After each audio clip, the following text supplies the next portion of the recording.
Hola a todos, buenos días, buenas tardes o buenas noches, dependiendo de la hora que nos estén viendo.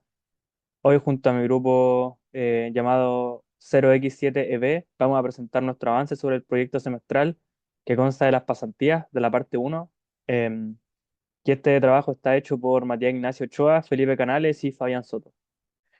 Respecto a la tabla de contenidos que veremos en esta presentación, primero veremos el resumen del proyecto, donde veremos las funcionalidades del mismo proyecto como tal y los requerimientos mínimos alcanzados para el avance 2. Luego vamos a ver el avance en Jira que hemos tenido y el feedback para el punto 3. En el punto 4 se mostrará una demo de la página web y cerraremos con las lecciones aprendidas, puntos de mejora y conclusiones. Respecto al resumen del proyecto, los requisitos técnicos, funcionales y mínimos alcanzados, primero tenemos que entender cuáles son las funcionalidades del proyecto. Básicamente, como se ve a la derecha, el proyecto de pasantías consta primero con una funcionalidad llamada estado del alumno y paso a paso, en donde básicamente se podrá ver el paso en el que está la persona. Por ejemplo, tú estás en el paso cero, luego estás en el paso uno y así sucesivamente. Luego tenemos la funcionalidad llamada de evaluaciones de la universidad, avance uno que contempla el avance uno, avance 2, informe final, en donde en base a una rúbrica que va a ser entregada, se va a poder crear un formulario donde los profesores van a poder agregar un feedback para cada columna o ítem de la rúbrica y colocar una nota. Se debe calcular de forma automática la nota y se va a poder almacenar en formato PDF para que el alumno después la pueda descargar. Básicamente es eso. Luego las evaluaciones de la empresa, esto es más que nada para que cada supervisor va a recibir el último día hábil del mes la evaluación de desempeño, y esta va a poder tener que llenarse mediante un formulario fácil de llenar que no va a requerir que se haga un login o algún tipo de otra función. Así, después, en el dashboard estadísticas generales y comunicación masiva, básicamente es eso, un dashboard con estadísticas generales. Por ejemplo, para el profesor va a poder ver la lista de su curso actual, el paso en el que está cada estudiante, las evaluaciones que lleva. Y, por ejemplo, el director de carrera va a poder ver el número de alumnos por empresa, el estado general del avance de los alumnos de la carrera y cosas por el estilo. Entonces, ¿qué es lo que se pide como requisito mínimo alcanzado? Es que estén las funcionalidades de este proyecto y que al menos una de estas funcionalidades presente pruebas unitarias con un coverage superior al 80% para esta funcionalidad y que la solución operativa esté en un ambiente cloud, no únicamente en un ambiente local. Esto quiere decir que, por ejemplo, cualquier persona pueda acceder desde el link y ver la página. Y que también tenga todos los requerimientos mencionados en las presentaciones de avance anteriores. Aquí la última revisión fue del Sprint 7, así que quedaría revisar el Sprint 8, 9, 10, 11 y 12. Para esto vayamos a ver el tablero número 8. Tenemos que se hicieron 6 tareas en donde, por ejemplo, se pueden destacar que arreglamos la petición del post, se realizó un diagrama de base de datos del curso, por ejemplo, se hizo un modelo físico para ver cómo se relacionan las componentes entre sí, de las funcionalidades. Tenemos que los tokens de inicio de sesión, revisar los formularios. Luego, nuevamente, temas relacionados con la base de datos de los comentarios del profesor. Todo esto para ver más que nada para nosotros de cómo interactúan las variables del sistema. Luego, en el sprint 9 se hicieron solamente 3 tareas, en donde se continuó con la relación de la petición del post, temas de la base de datos, que como ya mencioné, fuimos moldeando este modelo físico y se comenzó con el frontend de descripción del alumno. Luego para el tablero del Sprint 10 tenemos, para el desarrollo del Sprint 10 tenemos que se hicieron 5 tareas también, en donde, bueno, primero se dejó un diagrama físico de la base de datos definitivo, que fue un proceso bastante complejo que tomó varias semanas ir moldeándolo para comprender bien luego cómo hacer el código. También tenemos que se avanzó con la funcionalidad de almacenar las notas, eh, mejorar el frontend de la inscripción del alumno, ver la revisión del formulario que mencioné para los requerimientos funcionales de la aplicación. Luego para el sprint 11 las tareas que se hicieron fueron... Luego para el sprint 11 las tareas que se fueron 6. Arreglar la petición del pod, se continuó con esa función, se crearon los modelos, revisión de formulario, almacenamiento de notas. eh, y finalmente para el sprint 12 son bastantes tareas, 12 en total. Hay algunas que están en cursos, pendientes y otras por hacer. Así que, más que nada, de aquí destacan, por ejemplo, la visita del profesor en los dashboards, en todo esto correspondiente al dashboard, los toques de iniciación, estética de forma general, revisión de formulario y bueno, básicamente eso respecto a las tareas. Aquí se puede ver un poco el avance. Bueno, aquí tenemos una advertencia sobre que habíamos terminado fuera de plazo los sprint, pero eso más que nada para el avance uno. Aquí se puede ver el avance de los meses de las épicas. Y respecto a los tableros del sprint, tenemos que, por ejemplo, para el sprint 8 aquí, la línea gris correspondería a la tasa de evolución lineal, el alcance del trabajo sería la parte de arriba y aquí abajo sería el trabajo que se hizo durante el sprint. La verdad es que aquí en la semana 8 tuvimos un poco de complicaciones, por lo que no pudimos avanzar mucho en la realización de las tareas. Tuvimos 0 puntos de historia de un recuento de 6 incidencias. Eh, Luego en la siguiente semana para el tablero 9, aquí eliminamos alguna incidencia por lo que los puntos de historia fueron bajando y aquí aumentamos terminamos algunas tareas de las que estaban en la lista del sprint, así que ahí fuimos trabajando poco a poco.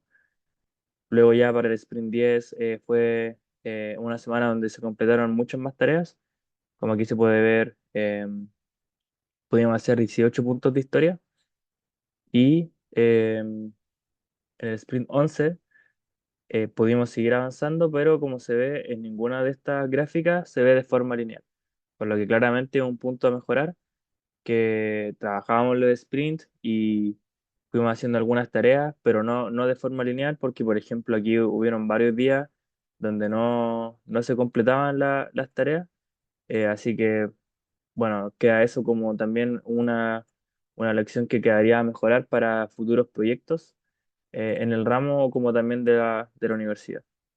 Respecto al feedback recibido, tenemos que, si bien son muchos feedbacks, porque eran 25 feedbacks, seleccionamos los más relevantes, donde hay algunos que se repetían, y descartamos los que, por ejemplo, felicitaban el buen trabajo, y nos dejamos como con lo más negativo, que sería como lo que tenemos que mejorar. Así para el feedback uno tenemos que esta persona nos recomienda en la demo, revisar la paleta de colores, que él encuentra que está un poco saturados, pero que destaca el buen estado de la aplicación. En base a esto, y en conjunto con el feedback 2 que también dice que la selección de lenguaje podría ser un recurso compartido y que por temas de visibilidad e interacción con el usuario y comodidad del usuario, sea un drop-down. En base a estos dos feedback, los recibimos de muy buena manera, los tenemos en mente para el proyecto. Sin embargo, bueno, dadas las condiciones, tenemos que primero terminar todas las funcionalidades del proyecto. Y sí, quizás para el examen vamos a tener súper presentes estos feedback que no pudimos aplicar para esta entrega, pero quizás ya para la expo como tal, sí pudieran estar implementados. Vamos a revisar la paleta de colores, vamos a ver si podemos hacer un drop-down para que quede más cómodo para el usuario. Respecto al feedback 3, tenemos que esta persona básicamente nos recomienda que no ocupemos Django con Visual Studio Code, sino que, bueno, optimicemos el uso del Django, que se haga parte. Bueno, básicamente en esto es bastante complicado cambiarlo porque ya estamos implementando, ya llevamos bastante tiempo usándolo, pero supimos ocuparlo de una buena manera, lo optimizamos, así que igual cumplimos en esa parte con el feedback, así que muchas gracias por eso. Y en el feedback 4 con el tema de que faltó un board on chart, esto ya se solucionó. Y que, bueno, al igual comentaba que en la pantalla del video anterior había un Filmora aquí al medio, que eso ya no va a pasar, así que también muchas gracias por ese feedback. Y respecto al 5 también nos habían recomendado que ocupáramos una presentación de apoyo visual para que quede mucho más claro los temas que estamos hablando. Así que, bueno, como se ve, también lo aplicamos y les damos a todos muchas gracias por su feedback. Bueno, ahí tenemos, vamos a hacer la demo de nuestra aplicación, que es la que estamos viendo en pantalla. Como podemos ver, está corriendo el servidor de Django, que sería el backend, y aquí está corriendo React. Entonces,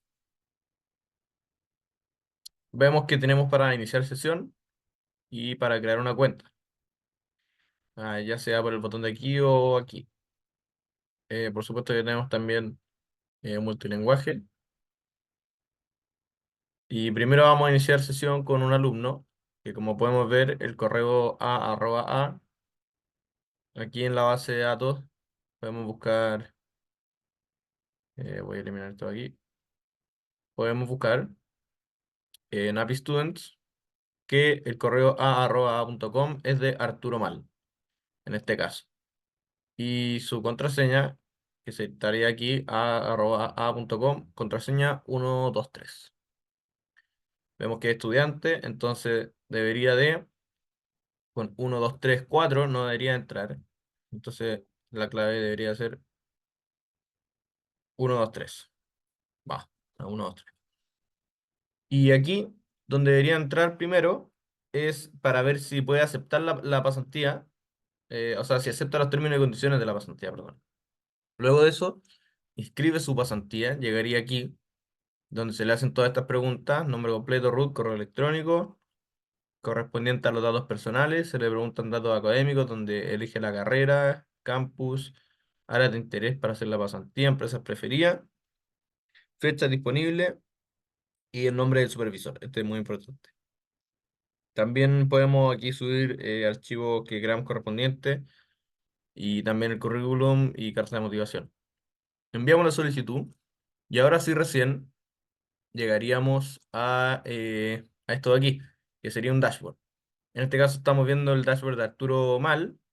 También podemos ver el otro alumno, 1 2 3, que en este caso E1 sería E1, a ver, E1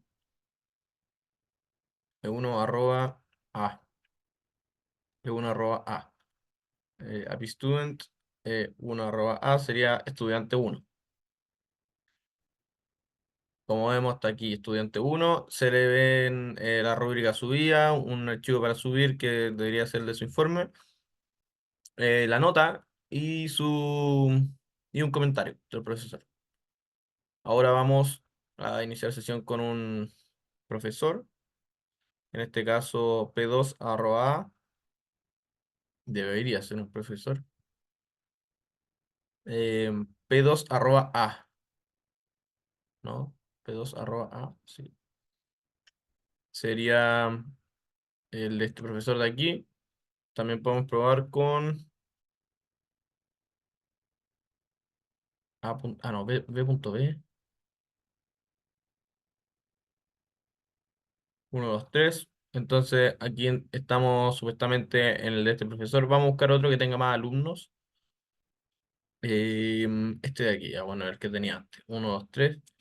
Y vemos que este profesor tiene 3 alumnos. 1 2 3. Y puede ver el avance de cada uno. Del avance uno, del avance 2 y el avance 3. Entonces el profesor lo primero que vería al entrar, al iniciar sesión, sería eh, su alumno con un archivo PDF de la respuesta de la inscripción y un botón para poder aceptar o rechazar. Luego viene aquí a su dashboard, al igual que el alumno. Por último, nos quedan también estos formularios que vendrían correspondiendo a lo que están mencionados aquí como evaluación de la empresa.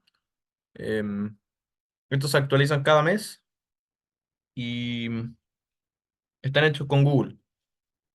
Ahí responde, de ahí se responde y cada cierto tiempo se descargan los CSV de la respuesta y se dejan en Django Data, está aquí en el backend, o sea, está en el data, en esta carpeta de acá. Y luego se ejecuta un script que sería este import response Y, para importar eso usando el modelo correspondiente a cada formulario. A ver, podemos echarle una ojeada a los formularios, que si no me equivoco los tenía aquí. No, no los tengo aquí. Podemos verlos aquí.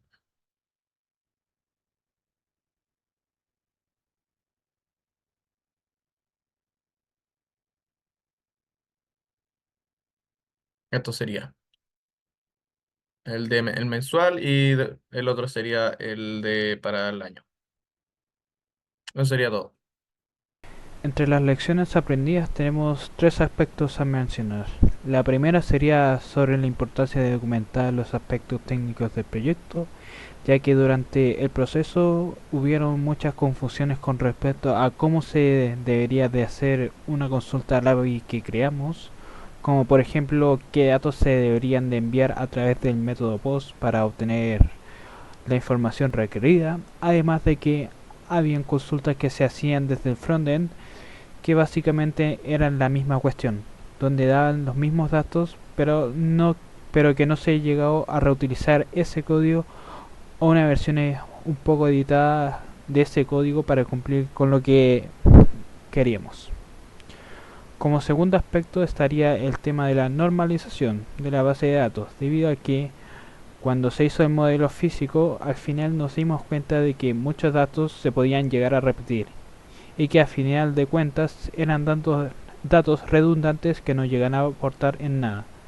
Además de que con esta normalización de la base de datos esperamos y se cumplió de que las consultas que se hacían fueran lo más sencillas posibles de hacer. Otro aspecto que aprendimos fue de que, como se mencionó antes, muchas veces se debían de hacer consultas a la base de datos de manera más o menos iguales, por lo que programar usando la abstracción como ejemplo nos hubiera ahorrado tiempo y esfuerzo a la hora de crear las consultas en las vistas de Django, que es donde básicamente justamente se hacen este tipo de lógica para hacer las consultas. Ahora bien, entre los puntos a mejorar sería de haber marcado a alguien como líder de equipo para así poder tener a alguien como más o menos liderara o guiara el proceso de desarrollo de este proyecto, además de haber establecido requisitos u tareas con un tiempo límite inamovible, debido a que aplazarlos arruinaría el flujo futuro de trabajo, que es precisamente parte del punto 2, ya que si bien las metodologías ágiles como el Scrum son justamente para que estos contratiempos no signifiquen una gran carga para el trabajo que se debería de realizar, tener que balancear la cantidad de tareas por sprint junto a la carga académica de los otros ramos no fueron favorecedoras, ya que al final igualmente tuvimos que desarrollar todos los aspectos faltantes del proyecto de tal manera que no rompían con el propósito de las metodologías ágiles. De esta manera, creemos que la utilización del Scrum pudo haber sido beneficioso para el flujo de trabajo para este proyecto.